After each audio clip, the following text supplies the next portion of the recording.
예, 말씀은 열왕기상 21장 1절부터 14절인데요.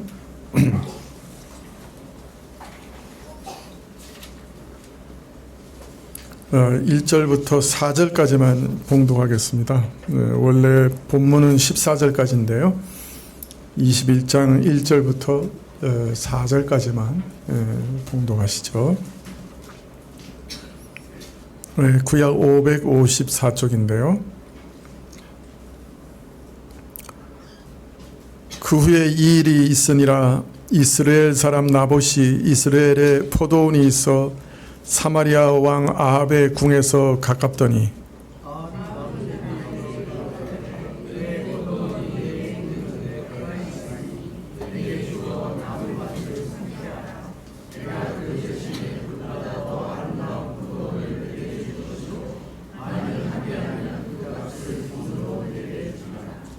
나봇이 아합에게 말하되 내 10조의 유업을 왕에게 주기를 여호와께서 금하실지로다 하니 내 조상의 유업을 왕께 줄 수 없다 함을 인하여 아합이 근심하고 답답하여 궁으로 돌아와서 침상에 누워 얼굴을 돌이키고 식사를 아니하니.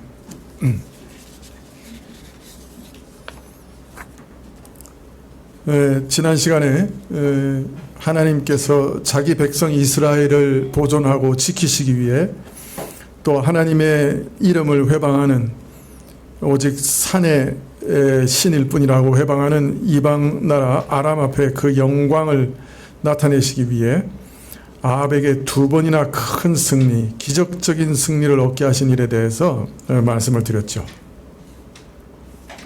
자, 그런데 이스라엘에게 은혜를 베푸시고 그의 영광을 나타내시는 이 은혜로운 일이 하나님을 불신하고 부패한 아합에게는 오히려 멸망을 재촉하고 확정짓는 계기가 되었을 뿐이죠. 지난 시간에 이 일에 대해서 말씀을 드렸습니다. 아합은 하나님께서 베푸신 은혜의 깊은 의도와 의미를 깨닫지 못했고 알려고 하지도 아니했습니다. 그저 자기 편한 대로 일을 처리했고 이에 따라 죽여야 할 자를 놓아주는 일을 했죠. 선지자는 하나님께서 죽이기로 하신 자를 내 마음대로 놓아주었으니 내 생명으로 대신할 것이라 하는 무서운 선언을 하셨습니다. 그러나 아합은 이런 책망을 받고도 회개할 줄 몰랐고 오히려 분이 가득해서 사마리아로 돌아갔다고 기록하고 있습니다. 오늘 말씀은 아합이 죄악을 회개하지 않고 죄를 오히려 고집하다가 더 무서운 범죄에 빠지게 됐고 하나님으로부터 이제 심판의 결정적인 선언을 받게 된 일을 기록하고 있습니다. 일의 발단은 이러했습니다. 21장 1절에 그 후에 이 일이 있으니라. 이스라엘 사람 나봇이 이스라엘에 포도원이 있어 사마리아 왕 아합의 궁에 가깝더라. 이스라엘이라고 하는 지명이 나오고 나봇은 이스라엘이라고 하는 곳의 사람이었습니다. 그리고 거기 포도원을 가지고 있었죠. 이 말은 나봇은 이스라엘에서 조상 대대로 살아왔다. 그리고 유업으로 물려받은 땅이 거기 있었다 하는 말이죠. 그런데 그 포도원이 아합 왕궁 곁에 있었습니다. 원래 아합의 궁이 어디 있습니까? 원래 아합의 궁은 어디 있습니까? 예? 사마리아에 있죠. 그런데 여기 이스라엘에도 궁이 있다고 나옵니다. 아마도 여름 궁전, 옛날에 왕들은 이렇게 여름이나 겨울에 이렇게 궁전을 따로 뒀죠. 아마 여름 궁전이 이스라엘에 있지 않았을까 짐작이 됩니다. 자, 그런데 이 여름 궁전 곁에 나봇의 포도원이 있었던 거예요. 그런데 문제는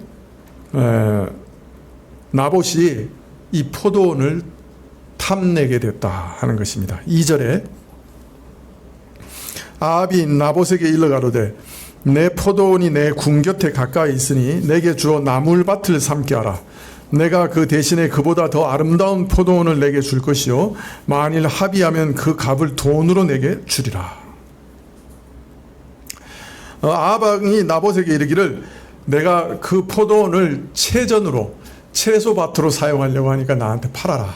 그런데 여기 이제 채전이라고 하는 말은 그 정원으로 번역할 수도 있습니다.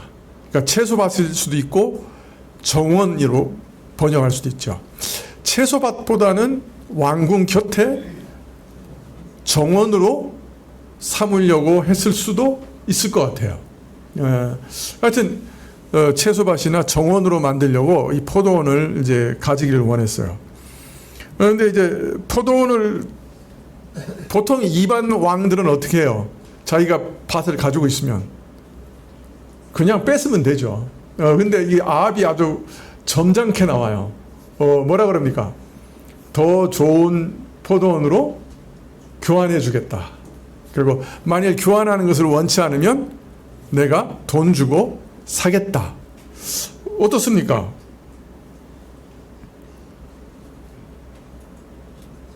왕에게 기대하기 어려운 관대함과 너그러움을 지금 보이고 있는 것 같지 않습니까? 여러분은 어떻게 생각해요? 더 좋은 포도원으로 바꿔줄게. 안 되면 돈으로 살게.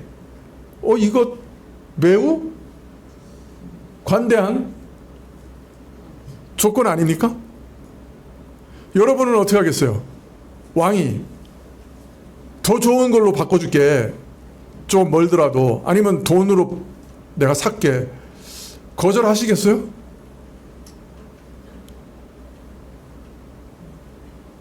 여러분은 어떻게 하시겠어요? 이 왕이 특별히 예? 예? 왜 받아들이는 게 뭐 거의 뭐 10중 8구는 받아들여야 되죠. 자, 그런데 뭐 강제로 빼앗지 않고 정당하게 값을 주고 사겠다고 하니까 참 너그러운 제안인 것 같은데 여기 문제가 있었어요. 그 문제가 뭐냐? 나봇의 대답에서 알 수 있습니다. 3절에 나봇이 아합에게 말하되 내 10주의 유업을 왕에게 주기를 여호와께서 금하실지로다. 아합의 요청에도 불구하고 나봇은 조상들로부터 대대로 물려받은 유업이라고 해서 아합의 요청을 거절합니다. 원문은 이렇게 시작합니다. 여호와께서 금할지로다.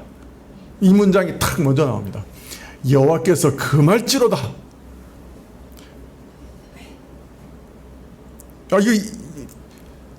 아합하고 이제 대화를 하는데 나봇이 야 내가 이렇게 좋은 가격으로 쳐줄게 그랬더니 나봇이 뭐라는 거예요? 여호와께서 금할지로다. 이 말은 무슨 뜻이에요? 이거 뭐 예? 엄청 강력한 말이죠, 그죠? 예? 예, 이런 일은 결코 있을 수 없을지로다 이거예요. 여호와께서 금지하시는데 누가 팔 수가 있어? 그죠? 아주 강한 맹세의 형식이죠. 어떤 면에서 내 목숨을 걸고서라도 이 일은 허용할 수 없습니다. 그런 말이에요. 이렇게 강한 부정은 참 찾아보기 어려울 정도죠. 아니 참 군신 간의 관계나 왕의 체면을 고려한다고 한다면 이런 말 할 수 없었을 텐데 참 그죠? 아주 강력하게 이게 결코 허용할 수 없습니다. 이러고 나오는 거예요. 그 이유가 뭐라고요? 내 조상의 유업을 줄 수 없습니다. 여러분 왜 조상의 유업을 팔 수 없고 대토도 안 되죠?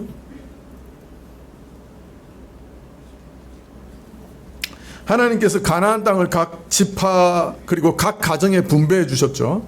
그리고 대대로 유업으로 이제 물려주게 하셨어요. 이처럼 각 사람이 유업으로 얻은 땅은 실질적으로 그 각 가정이 그 땅에 발붙이고 살아가는 삶의 터전이죠. 그죠? 그런데 이스라엘에게 있어서는 이런 삶의 터전이라는 의미 이상의 영적인 의미가 있었어요. 바로 그 땅이 어떤 땅이에요? 약속의 땅이에요. 하나님 나라가 건설되는 땅이에요. 다른 말로 말하면 그곳에 세워지는 하나님의 나라, 이스라엘, 하나님의 백성에 속했다고 하는 표시가 뭐예요? 그 땅을 소유하고 있는 거예요. 즉 그 땅을 소유하고 있다고 하는 것은 단순히 농사 짓는 땅 몇 조각 얻고 있었다는 게, 가지고 있었다는 게 아니라 하나님이 약속이 이루어지는 땅, 하나님 나라의 분깃을 내가 가지고 있다. 즉 내가 영원한 하나님 나라의 백성이라고 하는 그 약속에 참여하는 표시가 바로 그 땅을 소유하고 있었던 거예요. 이 땅에 세워지는 하나님의 나라, 그 나라에 내 분깃이 있고, 나는 그 나라의 백성이고, 나는 하나님의 영원한 백성이고,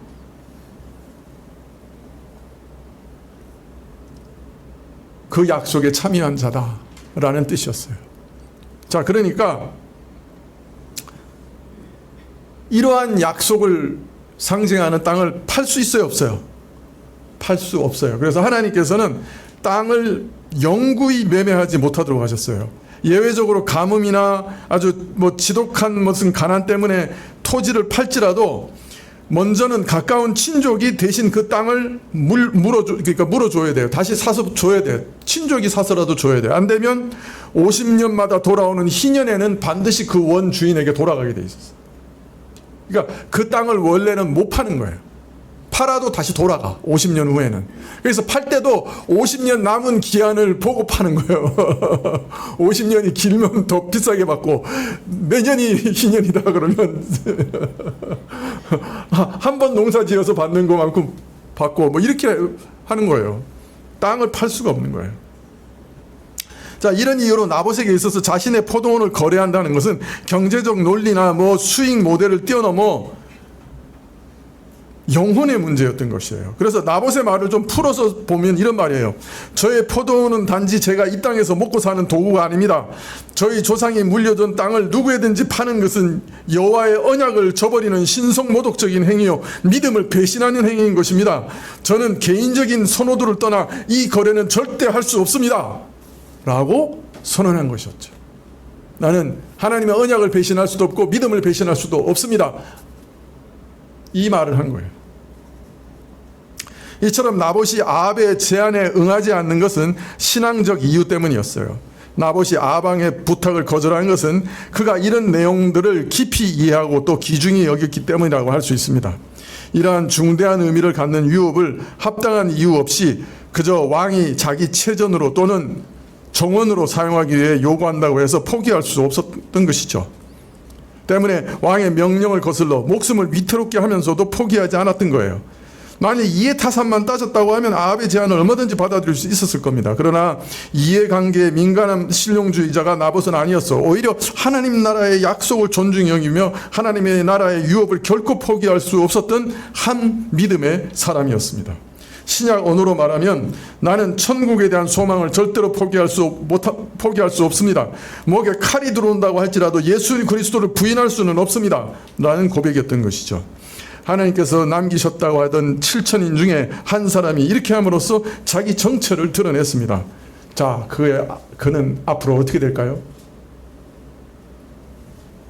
4절에 이스라엘 사람 나봇이 아합에게 대답하여 이르기를 내 조상의 유업을 왕께 줄 수 없다 함을 인하여 아합이 근심하고 답답하여 궁으로 돌아와서 침상에 누워 얼굴을 돌이키고 식사를 아니하는지라.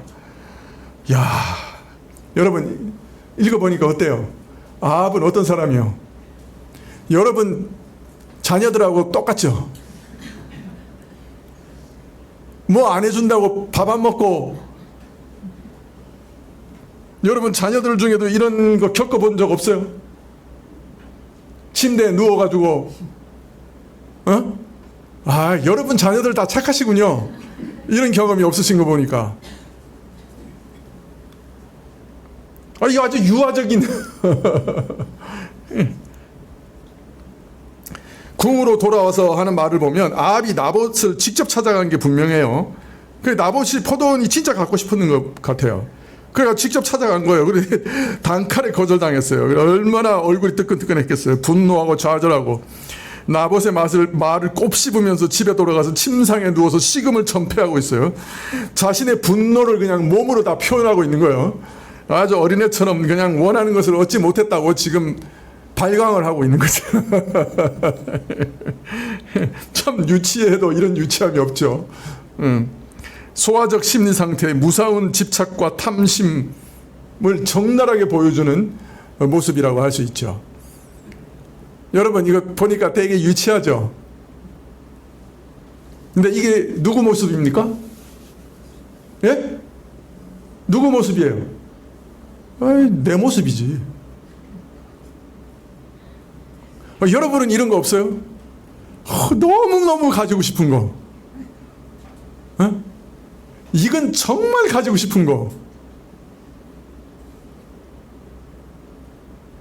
애들 사자 만들고 싶죠. 목사는 말고 의사, 변호사 막 이런 거. 정녕 원하죠. 여자분들 백화점에서 서 있는 옷 보고 와가지고 누워 있는 옷 말고 서 있는 옷 보고 와서 눈에 아른아른 거려서 안 되는 줄 알면서 왜 그랬을까 하고 긋는 경우 있죠. 한 달 월급 다. 제가 어느 교회 청년부 담임 목사였는데 어느 처자가 와서 목사님 저 돈 좀 구워주세요 그러는 거예요. 그래서 야 목사가 돈이 어디 있다고 그러냐. 그래 뭐 얼마가 필요한데 그래.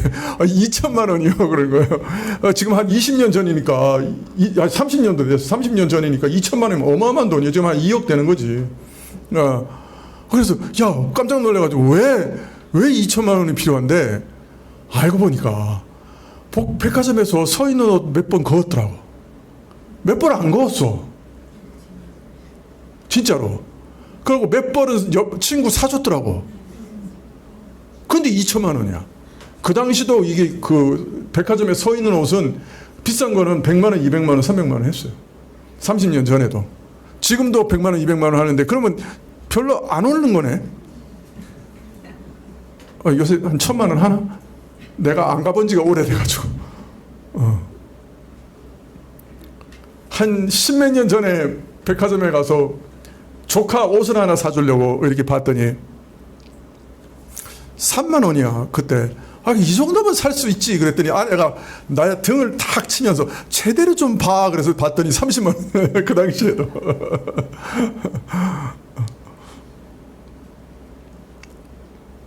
여러분 그런 거 없어요? 휙 지나가는 차를 봤는데 그게 눈에 삼삼한 거예요.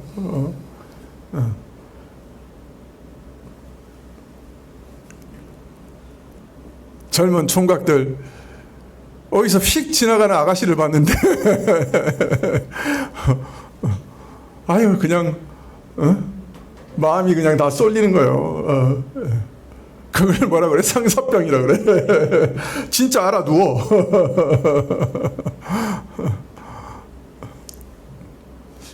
우리에게 이런 게 없나요? 여러분 이것이 사실은요 영적인 작용이에요. 탐심은 우상숭배라고 그랬잖아요. 왜 탐심이 우상숭배입니까? 하나님이 우리를 통치하고 지배하셔야 되는데 이 욕심이 우리를 지배하고 통치하는 거예요. 그래서 그게 신이 되는 거예요 우리의. 그래서 탐심은 우상숭배라고 그래요. 악한 영들이 우리를 어떻게 지옥으로 끌고 갑니까? 다 욕심을 던져 넣어서 우리를 지옥으로 끌고 가는 거예요.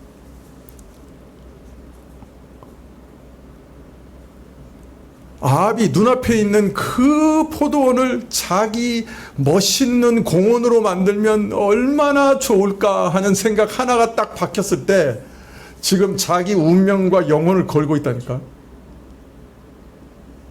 이게 아합의 일이기만 하면 좋겠는데 아니에요. 우리의 일이에요. 마귀가 하나 탁 던져 넣는다고. 저걸 네가 가지면 얼마나 행복할까? 저걸 네가 가지면 얼마나 멋있을까? 저 차를 타고 탁 내리면 사람들이 전부 너 주목하겠지.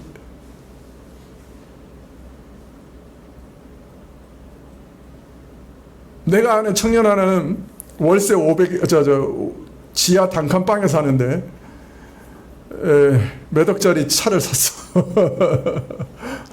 차를 어디다가 주차할 데가 없어. 주차비가 몇십만 원이야, 한 달에.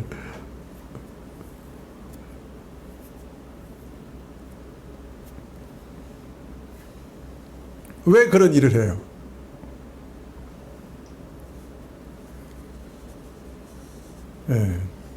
탐심이라고 하는 게 이렇게 우리를 사실 사로잡아 가요. 그러니까 완전히 사로잡아 끌고 간다고요. 여러분, 이런 일이 우리에게 있을 때 우리는 어떻게 해야 돼요? 기도해야 돼요. 금식해야 돼요. 어떻게 기도해야 돼요? 금식하면서 어떻게 기도해요? 주여 그걸 주세요. 그렇게 기도해야 되는 거예요? 금식하면서 우리는 또 거기서 주여 이걸 주세요 하고 기도해. 뒤로 넘어가시겠어. 하나님이 뭐라고요? 구하여도 받지 못하면 정욕으로 쓰려고 잘못 구함이라. 여러분, 금식하세요. 하나님, 내 마음을 바꿔주세요. 이 일이 사로잡히면서 저를 좀 구원해 주세요. 금식으로 끊어내세요. 이거 작은 일 아니에요. 실제적인 일이에요. 분명히 우리에게 이런 일이 있어요. 아무리 선하고 좋은 일이라도 주님, 주의 뜻이면 이 일도 하고 주님 뜻이면 저 일도 하겠습니다. 주님이 원하시면 이것을 주시고 주의 뜻이 아니면 주의 뜻대로 하십시오 라고 정직하게 기도할 수 없으면 여러분 기도하셔야 돼요. 그렇게 기도할 수 있게 해달라고 기도하셔야 돼요. 그 어떤 것이라도. 자, 5절에 그 안에 이세벨이 저에게 나와 가로되 왕의 마음에 무엇을 근심하여 식사를 아니하나이까. 왕이 이르되 내가 이스라엘 사람 나봇에게 말하여 이르기를 내 포도원을 내게 주되 돈으로 바꾸거나 만일 내가 좋아하면 내가 그 대신에 포도원을 내게 주리라 한즉 저가 대답하기를 내가 내 포도원을 내게 주지 않겠노라 함을 인함이노라. 그 안에 이사벨이 저에게 이르되 왕이 이제 이스라엘 나라를 다스리니까 일어나 식사를 하시고 마음을 즐겁게 하소서. 내가 이스라엘 사람 나봇의 포도원을 왕께 드리리이다 하고. 이 소식을, 식음을 전폐했다는 소식을 이세벨이 듣고 아합을 찾아왔습니다. 왜 들어 누워 있습니까? 자초지종을 듣고 난 이세벨이 당신 이스라엘 왕 맞아? 라고 반문합니다. 당신 이스라엘 왕 맞아? 이 참 일개 백성에부터 거절당해가지고 침상에 들어누워 있는 모습, 식음을 전폐한 모습은 이방인 출신 이세벨 왕비에게는 정말 어이없고 이해가 안 되는 상황이죠. 아직 하나님 나라의 법이 이스라엘 안에 살아있는 부분이 있어서 이를 굳게 붙드는 나봇을 왕의 권위로도 어찌하지 못하는 아합의 모습은 시돈 왕의 딸 이세벨에게 있어서는 이게 도무지 이해가 안 되는 현상이죠. 시돈 왕과의 간섭으로 본다면 우습기 짝이 없는 일이죠. 이방에게 있어서 왕권은 절대적이고 왕의 요구를 거부한다는 건 곧 죽음을 의미하는 건데 이런 왕가에서 자란 이세벨이 보기에는 이거 뭐 왕도 아니야 이거는. 당신 왕 맞아? 그러고 말합니다. 내가 당신 포도원 차지하게 해줄게. 이렇게 손쉬운 일을 그것도 못해? 내가 처리해줄게. 이렇게 얘기합니다. 당신이 과연 이스라엘을 다스리는 왕인가 하는 이세벨의 질문은 왕의 권력이나 직분에 대한 그 세속적인 이해, 권력에 대한 세상적 이해를 잘 보여주는 질문입니다. 세상 사람들은 그 권력이라고 하는 것은 자기를 위해서 자기 마음대로 행사할 수 있는 특권으로 생각합니다. 우리나라 대통령들이 전부 곤란을 겪는 이유가 뭐냐면 자기 마음대로 할 수 있는 게 자기 권세라고 생각하는 거예요. 그래서 다른 사람이 그 권세를 막 행사할 때는 막 비난합니다. 네가 대통령인데 왜 법대로 안 해? 막 그러다가 자기가 대통령이 되면 이제 그거 다 무시합니다. 내 마음대로 하는 게 내 특권인데 그러면서 그러고 또 다른 사람한테 손가락질 받을 일을 또 하는 거예요. 이게 세속 권세에 대한 이해가 그렇기 때문에 그렇습니다. 그러나 하나님 나라 교회의 권세는 전혀 다릅니다. 왕이라고 해도 자기 마음대로 좌지우지할 수 있는 게 아니에요. 오히려 하나님 나라의 백성을 하나님의 법으로 다스려야 됩니다. 그래서 이스라엘 왕은 항상 율법을 옆에 놔두고 매일매일 읽고 묵상해야 되는 것이 이스라엘 왕의 의무예요. 하나님의 법으로 하나님의 나라를 다스려야 되는 것입니다. 자, 우리는 이 장면에서 바알 숭배가 이스라엘에게 깊이 침투했지만은 무너져버리는 이스라엘 가운데서도 하나님 백성으로서의 신앙 전통이, 말씀을 따르는 전통이 완전히 사라진 것은 아니라고 하는 것을 알 수가 있습니다.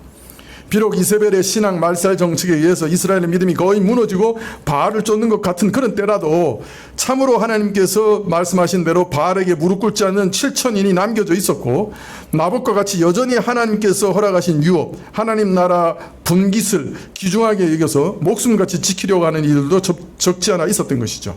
또한 아직 여호와께서 명하신 땅에 관한 법은 백성들 가운데 존중되고 있어서 전제 군주인 아방조차도 백성들 가운데 통용되고 있던 이 토지에 관한 법을 무시하고 백성들의 땅을 물리적으로 함부로 빼앗을 수 없었던 것이죠.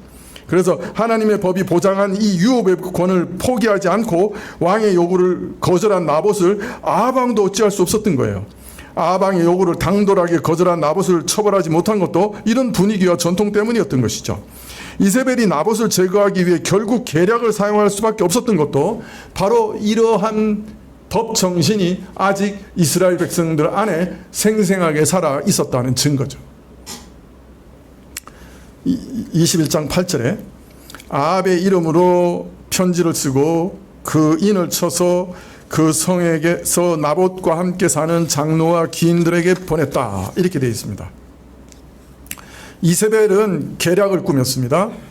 아합의 이름으로 편지를 쓰고 왕의 인을 쳐서 나봇이 사는 성의 장로와 기인들에게 보내어 은밀하게 지시했습니다. 자, 지금 이세벨은 아합의 이름으로 뭘 보낸 거예요? 어인을 찍어서 공문서를 보낸 거예요. 네? 공문서를 보냈어. 자, 왕의 이름으로 편지가 보내졌고 왕의 옥새가 사용됐다고 하는 말은 아합이 이 일을 몰랐을까 알았을까? 아합도 모르는데 옥새가 마음대로 움직여질 수 있었을까요? 아합의 묵인과 동의가 없었다면 이 일이 가능했을까요? 그런 거로 주동자는 이세벨이지만 아합도 이 죄에서 그죠? 자유롭지 못하죠. 범죄 관련성을 배제시킬 수가 없어요. 그러므로 아합 역시 하나님의 심판을 이제 받게 되는 것입니다. 편지를 수신한 수신자들은 나봇이 사는 성의 장로와 귀인들입니다. 지도자들이고 사실 재판과 치리를 감당하는 자들입니다. 즉 이스라엘 백성을 보호하고 정의를 수호해야 할 자들입니다. 나봇을 보호해야 할 의무를 가진 자들입니다. 그런데 바로 그들에게 이세벨이 불의한 일을 사주하고 있는 것이죠. 9절에 그 편지 사연에 이르기를 금식을 선포하고 나봇을 백성 가운데 높이 앉힌 후에 비류 두 사람을 그 앞에 마주 앉히고 저에 대하여 증거하기를 내가 하나님과 왕을 저주하였다고 하게 하고 곧 저를 끌고 나가서 돌로 쳐 죽이라 하였더라. 편지의 내용은 먼저 금식을 선포하라. 이스라엘 공동체 내에서 숨은 악행이나 죄로 인해 금식을 선포하는 경우가 종종 있었죠. 따라서 이세벨이 금식을 선포하고 나봇을 백성 앞에 앉히라 하는 말은 나봇이 공동체를 위협할 만한 심각한 죄를 저지른 것 같은 분위기를 조성하라는 말입니다. 그리고 백성들 앞에 높이 앉힌 것은 피고인석에 앉힌 거예요. 그리고 비류 두 사람을 세워라. 모세의 율법은 피고의 제목이 무엇이든지 그를 사형에 처하기 위해서는 반드시 두 사람 이상의 증인이 있어야 했습니다.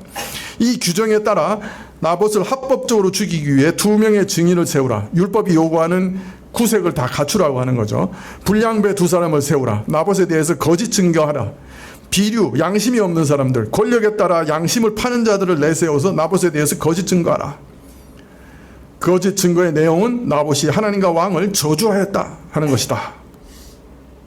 레위기 24장 15절 이하에 보면 이스라엘 자손들에게 하나님이 명하시기를 하나님을 저주하는 자를 반드시 회중이 돌을 쳐 그를 죽이라고 명령하고 있습니다. 왕을 저주하는 것도 율법에 엄히 금한 것이죠. 지금 이세벨은 나봇의 죄를 이스라엘 가운데 가장 심각하고 치명적인 것으로 만들고 있습니다. 돌로 쳐 죽일 수 있는 범죄로 엮어가고 있습니다.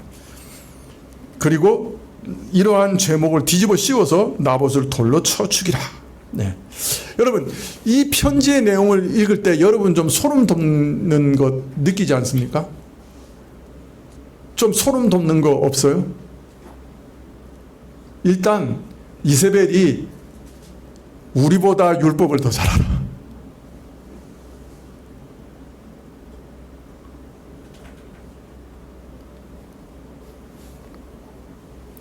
이세벨이 생각보다 하나님의 법을 너무 잘 알아요. 율법에 정통했어.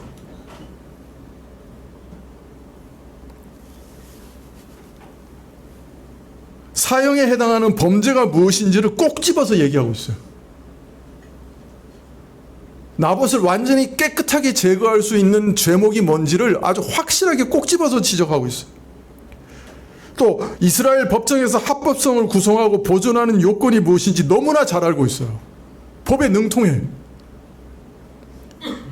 그래서 하나님의 율법을 의지하고 붙드는 나봇을 바로 그 율법을 이용해서 죽여 없애라고 편지하고 있는 거죠. 소름 끼치는 악한 지혜예요. 아우, 참 소름 끼쳐요.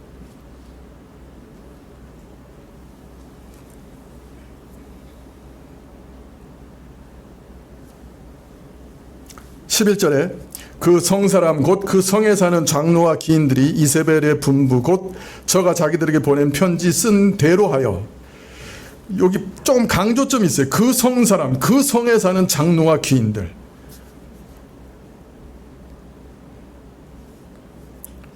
나봇에 대해서 너무나 잘 아는 사람들, 나봇이 하나님의 말씀을 지키려고 막강한 권력을 가진 왕의 제안까지 거절할 정도로 경건한 사람이라고 하는 것을 잘 아는 사람들, 나봇의 결백함을 누구보다 잘 아는 사람들, 같은 성읍에 살면서 친분을 유지해 왔던 이웃들,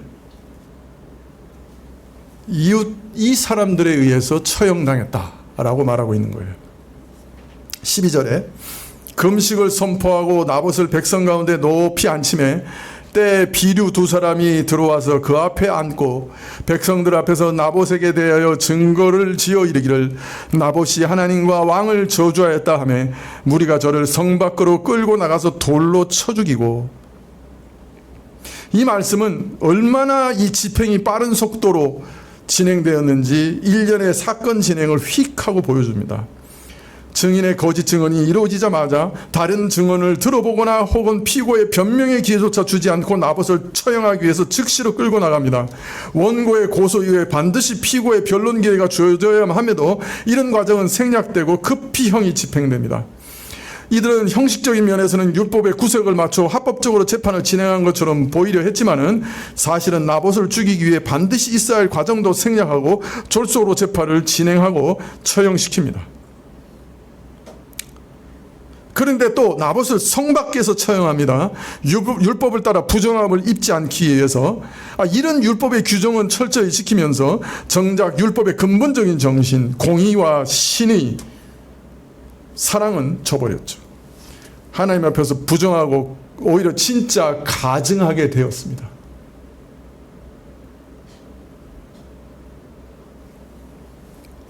(14절에) 이세벨에게 통보하기를 나봇이 돌에 맞아 죽었나이다 하니. 저들이 근데 누구한테 통보했어요? 공문은 왕의 이름으로 받았는데 보고는 누구한테요? 이세벨에게. 다른 말로 말하면 이 일의 주동자가 이세벨이었다는 걸 잘 알고 있었다는 것이죠. 장로와 기인들은 나봇이 무고하다는 걸 잘 알았어요. 그러나 이세벨의 명령에 따르지 않을 경우 커다란 위험에 노출될 수 있다는 절박한 심정과 공포심 때문에 나봇을 죽였을지도 모릅니다. 그러나 이러한 행동은 1차적으로는 자기에게 손해를 입히는 것을 어떻게든 피하려고 하는, 다른 사람의 생명이나 운명은 어떻든지 간에 상관없다고 하는 참 이기적인 마음, 그리고 도덕적 종교적 윤리의식의 파탄, 이런 것들이 그 안에 깔려 있는 거죠. 이 말은 나봇의 죽음은 이세벨 한 사람만의 죄가 아니고 북이스라엘 전체에 만연해 있는 죄악을 단적으로 드러내고 있는 사건이라 하는 것을 말씀하는 것이라 할 것입니다.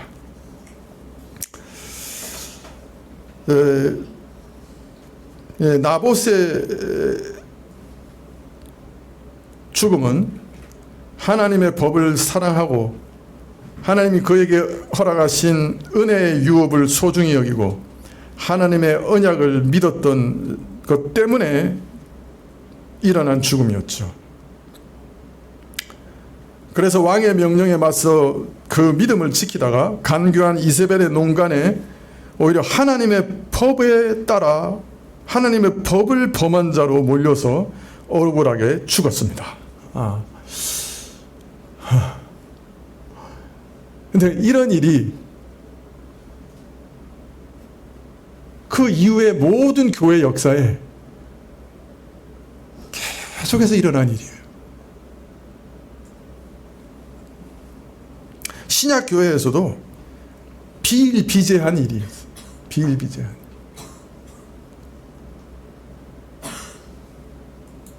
종교개혁 시대 때도 얼마나 많은 사람들이 하나님을 믿고 성경을 유일한 규범으로 믿기 때문에 화형을 당한 사례가 참으로 많았어요. 억울한 죽음이 참으로 넘쳐났어요.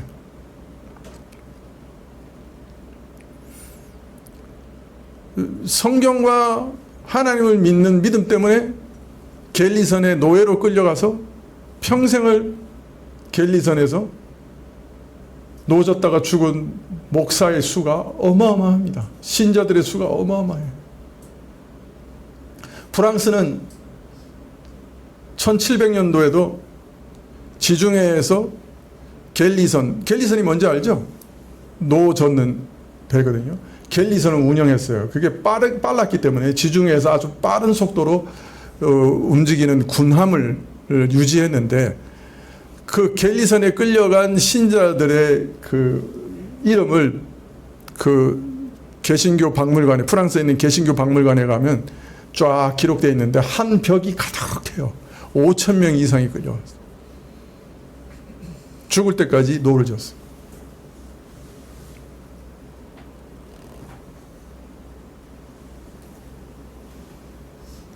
예수님을 믿는다는 이유 때문에 탑에 갇혀서 평생을 40몇 년씩 돌탑 속에서 살았던 여인들도 많이 있습니다.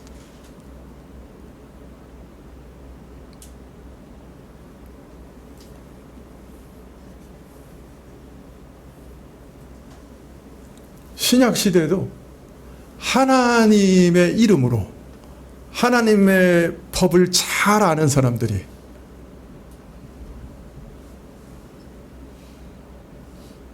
참 하나님을 배반하는 자로 몰아서 사람을 죽이고 가두고 불태우고 이런 일들이 참으로 많았어요.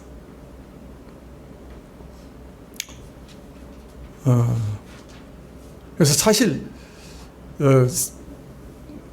우리 신자들의 대적은 이 세상에도 있지만은 무서운 일이지만 교회 안에도 있어요.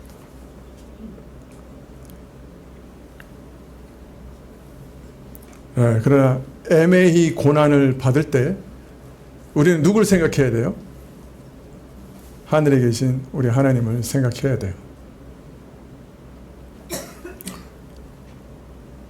물론 하나님께서는 이 땅에서 애매히 고난을 당할 때 재판을 청구할 수 있는 재판관들을 두셨어요. 세상에도 세상 법정을 두시고 교회도 교회 법정이 있어요. 그러나 오늘도 보니까 제일 억울하게 만드는데 선두에 섰던 사람들이 누구예요? 재판관들이에요. 공의를 수행해야 할 재판관들이 불의를 행하는 거예요. 그죠? 그럴 수도 있어요, 사실은. 하나님께서 우리 억울함을 해소할 수 있도록 재판관들을 두셨어요. 그러나 그 재판관들마저도 사실은 불의할 수 있어요. 그러나 그럴 때는 우리가 어떻게 해야 돼요? 오직 하나님께만 호소하는 거죠. 예수님께서도 어떻게 하셨어요?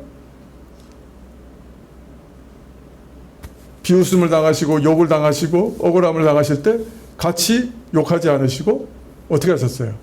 공의로 심판하시는 하나님께 모든 것을 맡기셨다. 세상에서는 공의가 안 드러날 수도 있어요. 억울한 재판으로 끝나버릴 수도 있어요. 하나님은 그렇게 하지 않으셔요. 다 기억하셔요. 그래서 하나님께 우리의 원통함을 다 맡기라고 하셨습니다.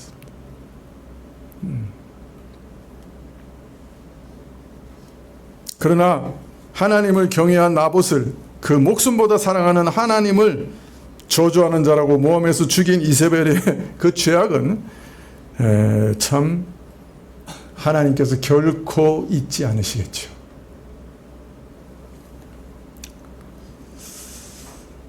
자, 또 하나 보고 싶은 것은 이세벨의 사주를 따라 억울한 자를 죽인 장로들과 귀인들의 악은 무엇입니까? 우리 당연히 참 의를 구부러뜨리고 의인을 악인으로 정죄하는 것이지만은 더 놀라운 것은 이들이 얼마나 신속하게 그 일을 행했느냐 하는 거예요. 정말 발 빠르지 않나요? 그죠? 왜 그토록 발이 빨랐을까요? 그런데 그것이요, 사실은 우리 인간 본성이에요. 바울이 우리 인간의 죄악됨을 묘사하면서 로마서 3장 15절에 이렇게 얘기합니다. 그 발은 피 흘린 데 빠른지라 파멸과 고생이 그 길에 있어 평강의 길을 알지 못한다. 또 이처럼 사람들의 발이 피 흘린 데 빠른 이유에 대해서 말하기를 3장 18절에 저희 눈앞에 하나님을 두려워함이 없기 때문이라. 여러분, 여기가 제일 중요합니다. 왜 사람들이 범죄하는데 발이 그렇게 빠릅니까? 가장 근본적인 이유는 하나님을 두려워하는 것이 없기 때문이에요. 저들의 안중에는 하나님이 정말 두려워할 뿐이고 하나님이 정말 경외해야 할 뿐이라고 생각되지 않는 거예요. 모든 인간 죄악의 배후에는 이 불신앙이 자리 잡고 있는 거예요. 하나님을 두려워하는 마음이 없는 거예요. 사람들은 이처럼 하나님에 대한 두려움이 없기 때문에 멈칫거리거나 주저하는 법이 없이 서슴없이 발빠르게 악을 행하는 것입니다. 사람은 이처럼 근본적으로 하나님을 떠나 있기 때문에 그 발이 항상 피 흘리는데 빠른 거예요. 다른 사람을 죽이고 억울하게 하고 자신의 이익과 권세를 지키기 위해서 모든 수단을 다해서 악을 행하는 것. 사람의 본성은 이렇게 부패하고 타락하였기 때문에 이 죄악이 이렇게 깊고 광범위하게 퍼져 있어서 오늘날 이 세상에도 억울한 죽음과 고통스러운 울음이 끝이 없는 거죠. 여러분, 예수님께서 우리 마음에 새 마음을 주셨어요. 이 새 마음 중에 가장 중요한 특징이 뭐냐?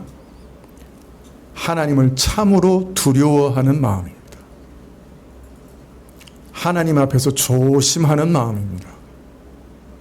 하나님 앞에서 근신하는 마음입니다. 이게 정말 축복받은 증표입니다.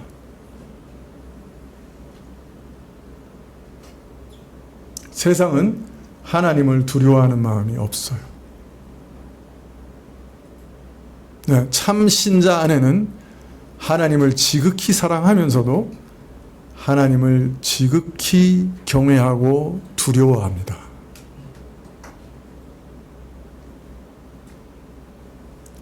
내가 하나님의 이 큰 은혜를 입었는데 어찌 더 이상 범죄하리요? 하나님께서 보고 계시는데 어찌 불의를 행하리요? 하나님께서 나를 이처럼 사랑하셨는데 내가 사랑하는 하나님을 어찌 내가 배신하리요? 이것이 우리 신자에게 주어주는 가장 큰 축복입니다. 그 어느 은혜보다 소중한 은혜입니다. 기도하셔야 됩니다. 주여 제게 주를 경외하는 마음을 주십시오. 정녕 하나님을 두려워해야 할 만큼 두려워할 수 있게 해 주십시오.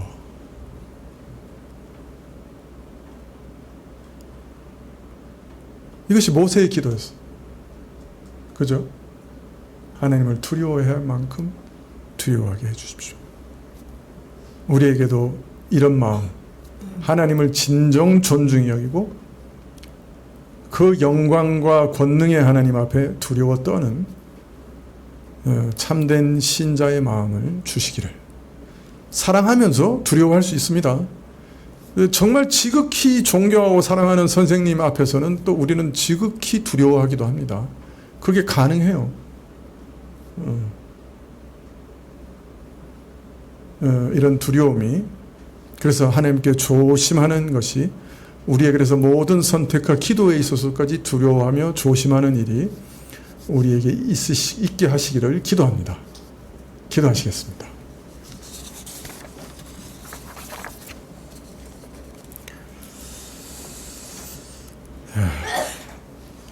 참 가슴을 치며 애통해할 수밖에 없는 것은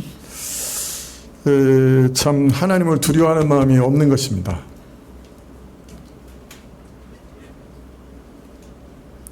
저희가 정녕 하나님을 두려워할 만큼, 두려워해야 할 만큼 두려워할 수 있는 지혜를 저에게 허락해 주십시오.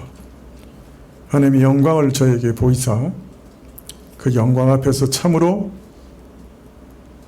화로다 나여 입술이 부정한 자들 중에 내가 바로 그 자다라고 외쳤던 이사야처럼 우리도 외칠 수 있는 큰 은혜를 허락해 주십시오.